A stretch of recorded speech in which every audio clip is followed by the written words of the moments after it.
हमारा धर्म में 16 संस्कार है। हमारा संस्कार शुरुआती कहां से? गर्भाधान संस्कार से। गृहस्थ जीवन में प्रवेश के उपरांत उत्तम संतति की इच्छा के लिए अपने तन और मन के पवित्रता के लिए यह संस्कार है। पहला संस्कार गर्भाधान। बिना गर्भाधान संस्कार किए यदि पति पत्नी का मिलन होगा बच्चा जन्म के लिए, तो बच्चा भोगी बनेगा, वो बच्चा दुराचारी बनेगा, वो नालायक बनेगा।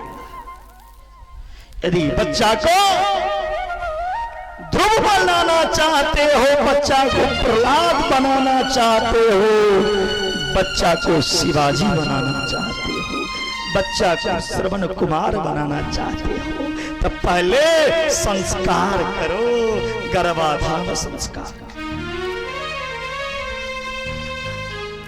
उसका तिथि होता है। हमारा धर्म में दूसरा है पुंसवन संस्कार। पुंसवन संस्कार गर्भस्थ शिशु की, मां के घर में जो बच्चा है वो बच्चा का मानसिक विकास कैसे हो, बच्चा में विकृति ना हो, उसके लिए पुंसवन संस्कार किया गया है। फिर तीसरा संस्कार है सीमांतोन्नयन संस्कार।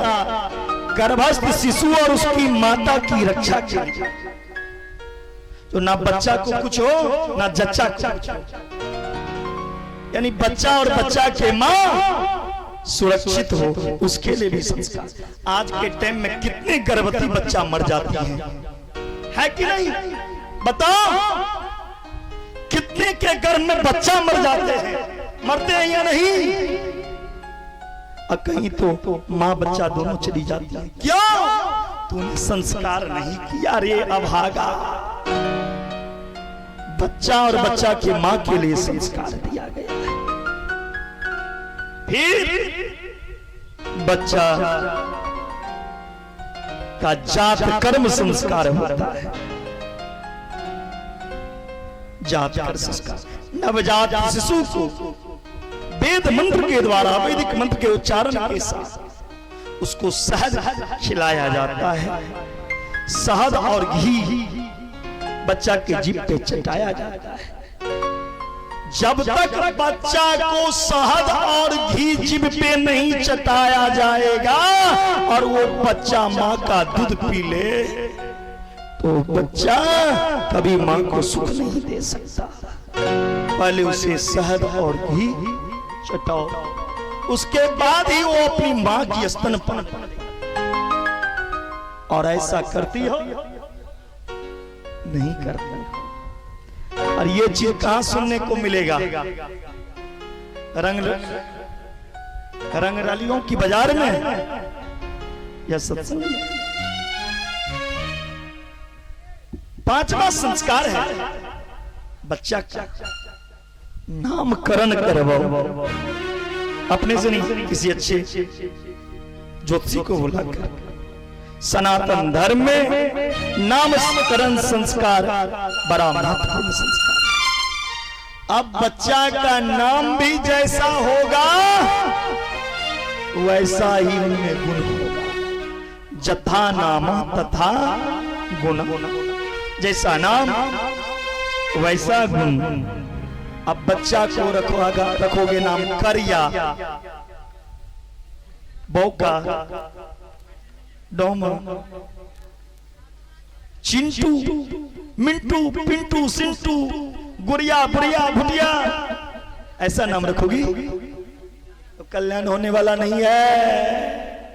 अपने बच्चा का नाम भी भगवान के ऊपर ही मेरे माँ रखना चाहिए। क्यों? भगवान के नाम लेने का तो मेरे पास समय नहीं है। नहीं है, स्पेशली भगवान के लिए समय तो निकालते नहीं। यदि दिन में 10 बार बेटे को अपने पास पुकारेंगे नाम लेकर, तो भगवान का नाम का उच्चारण तो होगा। अजामिल जैसे पापी 10वां संतान का नाम नारायण रखा था। और अजामिल जीवन में इतने पाप किया था,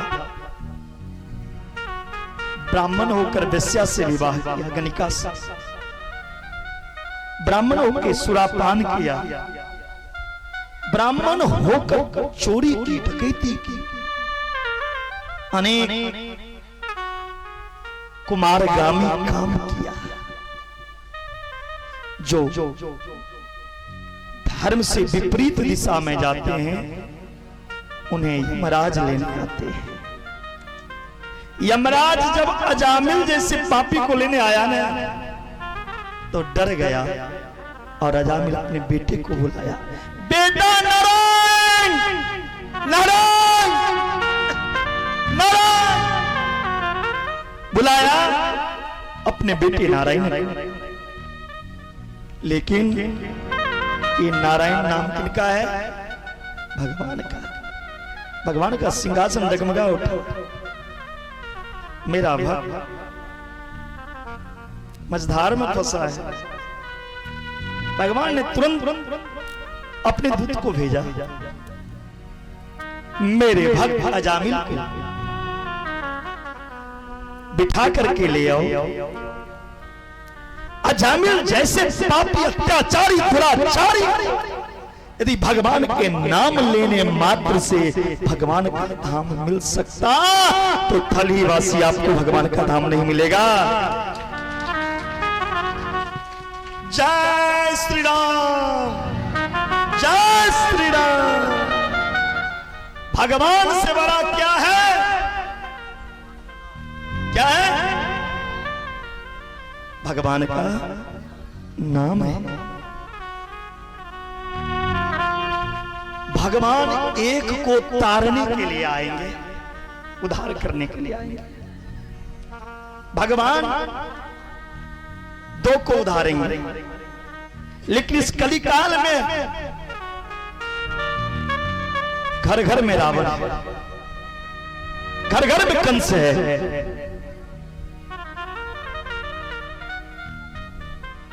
घर घर में रावण और कंस के लिए मेरे राम नहीं आएंगे, मेरे श्याम नहीं आएंगे। थलही वासी के घर घर के लिए तो मेरे राम के नाम ही काफी है उद्धार के लिए।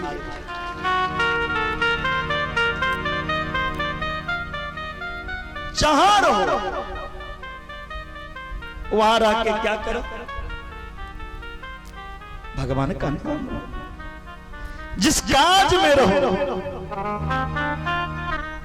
वहां भगवान का नाम। जिस देश में हो वहां भगवान का भाव है। किसी कवि ने गाया, जिस देश में जिस परिवेश में रहो राधा रमन, राधा रमन, राधा रमन कहो। जिस रंग में जिस संग में जिस ढंग में रहो राधा रमन, राधा रमन। आगे क्या बोलना है? बोलिए ना आप लोग, बोलिए राधा रमन कहो। बोलिए आप लोग, राधा रमन, राधा रमन, राधा रमन कहो। इस बार मैं नहीं कहूंगा, इस बार आप लोग गाइए जोर से।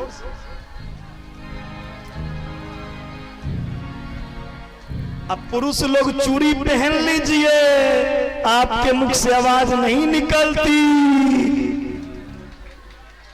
नहीं चूड़ी पहनना है तो इस बार माता नहीं गाएंगी, इस बार आप लोग गाइए, सिर्फ आप लोग चुप हो जाइए।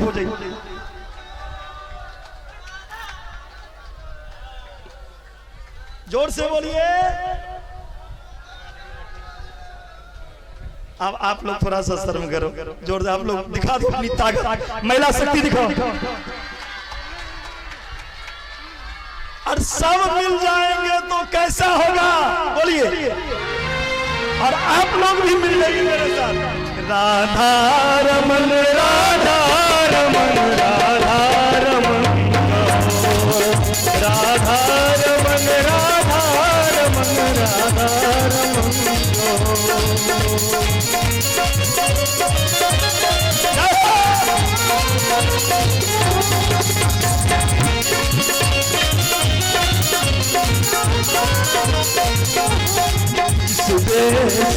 जिस देश में परदेश में रहो, रमन राधा रमन रहो, राधा रमन राधा राधा रमन रहो।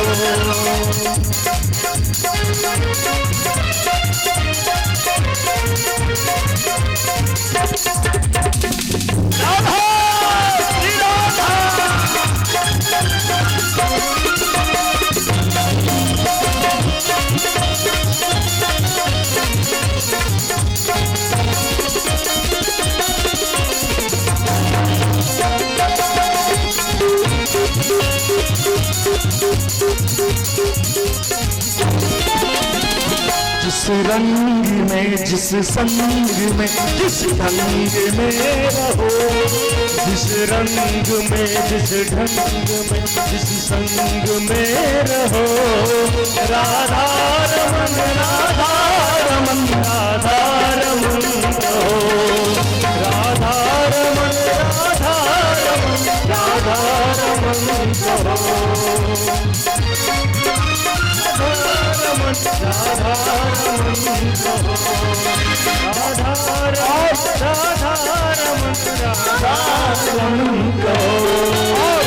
गाते गाते मन को कहाँ रखो, भगवान को कैसे कर से कर्म करो विधि नाना, मन राखो जहाँ कृपा निधाना।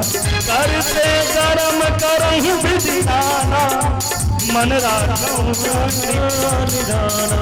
कर से कर्म करो, कर से कर्म करो विधि नाना, राखो जहाँ कृपा निधाना।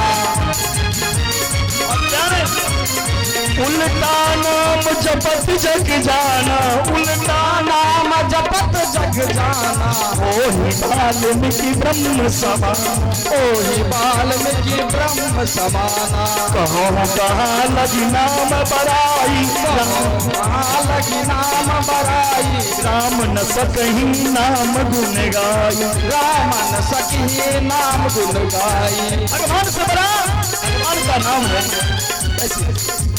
राधा रमन राधा रमन राधा रमन कहो, राधा रमन राधा रमन राधा रमन कहो, राधा रमन राधा रमन राधा रमन कहो, राधा रमन राधा रमन राधा रमन कहो, राधा रमन राधा रमन राधा रमन कहो।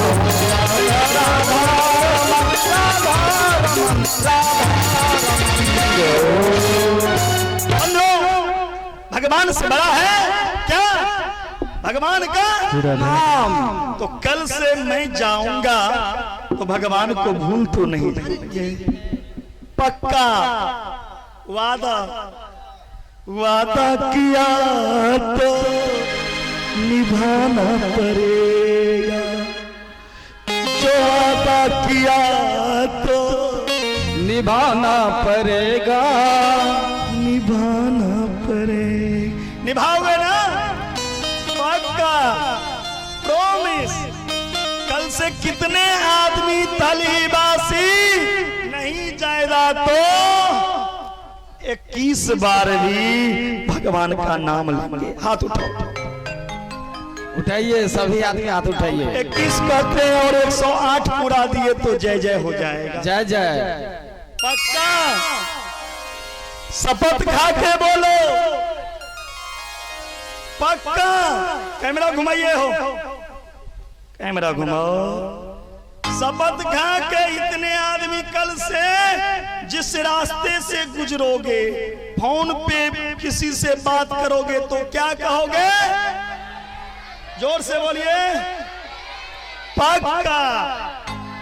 एक दिन ऐसा आएगा पूरा थल ही राधेमय हो जाएगा और ये थल ही वृंदावन हो जाएगा मेरे बंधु। राधे राधे राधे राधे। तो इसीलिए भगवान से बड़ा है, भगवान का नाम। हमारा जो 5वां संस्कार है नामकरण है। छठा संस्कार जो हिंदू धर्म में है निष्क्रमण संस्कार। जन्म के बाद पहली बार घर से बाहर बच्चा को निकाला जाता है। 7वां संस्कार छठे महीना में अन्नप्राशन होता है, बच्चा को अन्न खिलाना।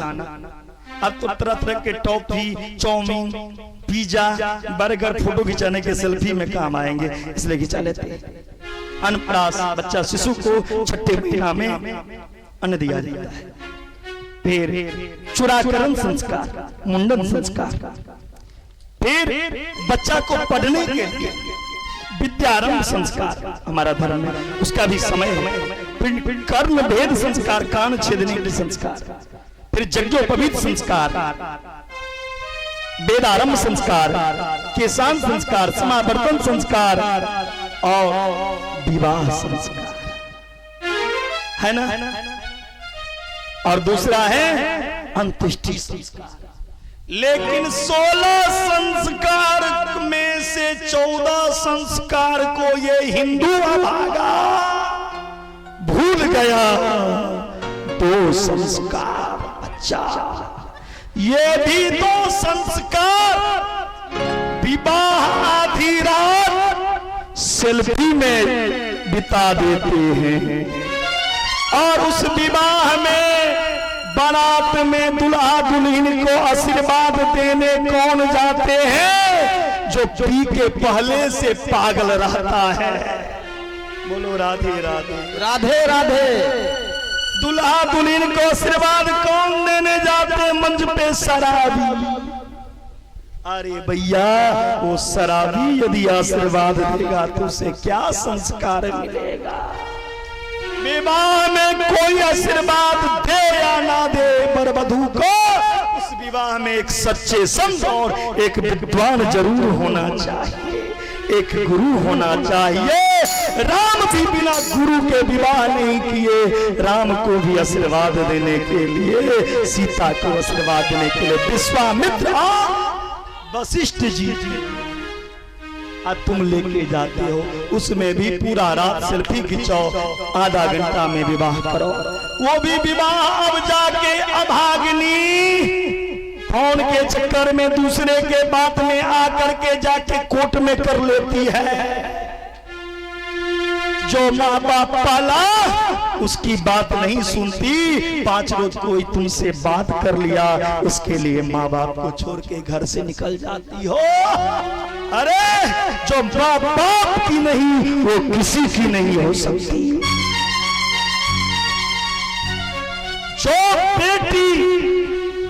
जो बेटी माँ बाप की खिलाफ चले वो बेटी सुफनाखा कहलाती है।